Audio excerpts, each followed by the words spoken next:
Good morning dear students. आज हम हमारी हिंदी की हिंदी वर्षा बुक का 4th चैप्टर रीड करेंगे। इस चैप्टर का नाम है रॉबिन क्रूसो। रॉबिन क्रूसो बेटा चैप्टर आप रीड आपको करना है। मैं आपको इसकी पिक सेंड कर दूंगी लेगा और चैप्टर समझा रही हूँ मैं, आपको ध्यान से सुनिएगा।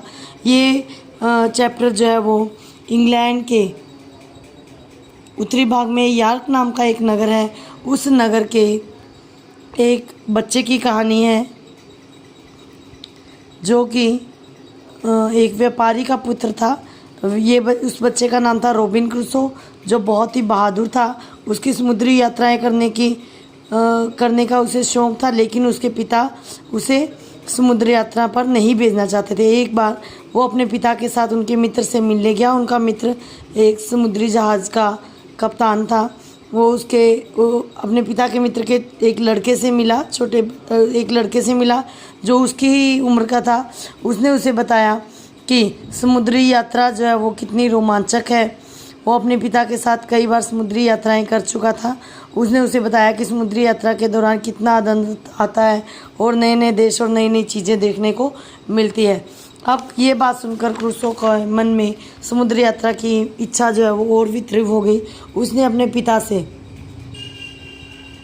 काफ़ी विनय किया समुद्री यात्रा के लिए, लेकिन उसके पिता ने इनकार कर दिया। क्रूसो अपने मन की इच्छा को नहीं दबा सका और वो अपने बिना किसी को बताए उस जहाज़ पर चला गया। और उसके पिता के मित्र ने समझा कि वह अपने पिता से आज्ञा लेकर आया है, इसलिए वो उसे साथ ले गए। कुछ दिन यात्रा करने के बाद क्या हुआ कि उनका जहाज़ जो है वो समुद्री तूफ़ान में फंस गया। समुद्री लहरों से तूफ़ान डोलने लगा और उससे क्या हुआ कि समुद्र जो है एक विशाल चट्टान से टकरा गया। लेकिन उससे पहले कप्तान ने सभी को एक नाव में उतारा और सब उसमें बैठकर थोड़ी जहाज़ से दूर आ गए। लेकिन थोड़ी दूर आने पर जहाज़ भी उलट गई। क्रूसो को तैरना आता था तो वो तैरता हुआ वह समुद्र में तैरने लगा, लेकिन लहरें बहुत तेज़ थी। एक लहर उसे बहाकर दूर ले गई और जब उसे होश आया तो वो किसी एक निर्जन द्वीप पर था। वहाँ जाकर जब उसे होश आया तो उसने देखा किसी तरह उठकर वो वहाँ उस द्वीप की एक पहाड़ी पर चढ़ा। उस ऊपर पहाड़ी पर जाकर उसने चारों ओर देखा। अब वो समझ गया कि वो इस टापू पर अकेला रह गया है। वो बहुत घबराया, इधर उधर घूमने लगा। कुछ समय बाद शाम होने लगी, लेकिन क्रूसो जो है वो उसका भूख प्यास और थकान के मारे बहुत बुरा हाल हो रहा था। वो सोना चाहता था, लेकिन सोने के लिए कोई सुरक्षित स्थान नहीं था। आखिर में वो एक पेड़ पर चढ़ गया और विश्राम करने लगा। दूसरे दिन जब उसकी आँख खुली तो उसे ये देखकर बहुत आश्चर्य हुआ कि जहाज़ जो है वो उसके उस द्वीप के थोड़ी दूरी पर ही टूटा पड़ा है। अब वह कपड़े उतारकर पानी में कूदा और तैरता हुआ जहाज़ पर गया। जहाज़ से उसने कुछ ज़रूरी सामान लिया। सौभाग्य से जहाज़ का ऊपरी भाग जो है वो टूटा नहीं था। उसमें जो भोजन सामग्री थी सुरक्षित थी। उसने वहाँ से अपने ज़रूरी सामान लिया और तट पर आ गया। इस तरह से उसने रोज़ जो है वो जहाज़ पर जाकर अपने लिए ज़रूरी सामान लाने लगा। 3 सितंबर 1659 को वो उस द्वीप पर पहुंचा था। उसे डर था कि द्वीप पर अकेले रहकर वो तिथियों का क्रम न भूल जाए, इसलिए उसने लकड़ी के एक तख्ते पर आने की तारीख लिख दी और उसके नीचे हर दिन वो एक चिन्ह लगाने लगा।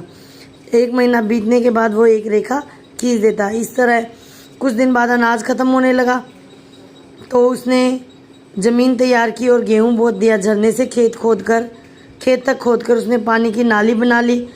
समय आने पर गेहूं की अच्छी फसल तैयार हो गई। इस प्रकार क्रूसो को उस निर्जन द्वीप पर रहते हुए कई वर्ष बीत गए। उसके सिर और दाढ़ी के बाल बहुत ज़्यादा बढ़ गए थे। उसके कपड़े भी फट गए थे। अब वो बकरियों की खाल के कपड़े पहनने लगा था। उसे इस बात की कोई उम्मीद नहीं रही थी कि वो कभी किसी से बातचीत करेगा या इस द्वीप से कभी वापस अपने देश जा सकेगा। एक दिन अचानक उसे अपने घर से लगभग 2 मील दूर धुआं उठता हुआ दिखाई दिया।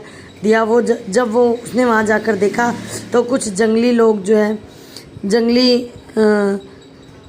लोग एक बर्तन में कुछ पका रहे थे।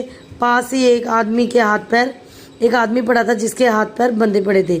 उस आदमी ने क्रूसो को देख लिया और वो अपने बंदर तुड़ाकर क्रूसो की ओर भागा।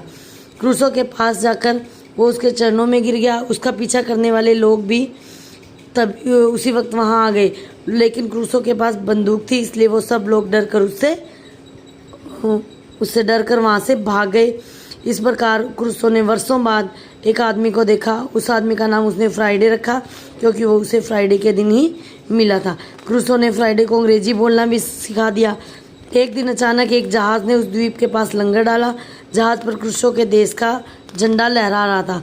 जहाज़ के नाविकों और कप्तान की लड़ाई हो गई थी। क्रूसो ने कप्तान की मदद की सब विरोधी नाविक जो है वो मारे गए। जहाज़ के कप्तान ने क्रूसो का आभार व्यक्त किया और उसे तथा उसके साथी फ्राइडे को इंग्लैंड ले जाने के लिए तैयार हो गया। इस तरह अनेक वर्षों बाद क्रूसो अपने देश पहुंचा। उसके साहस, धैर्य और शौर्य की कहानी सारे विश्व में प्रसिद्ध हो गई। ये आपका चैप्टर कंप्लीट हुआ बेटा। इसका बुक वर्क मैं आपको सेंड करती हूँ और इसके क्वेश्चन आंसर हम कल करेंगे। Stay home, stay safe.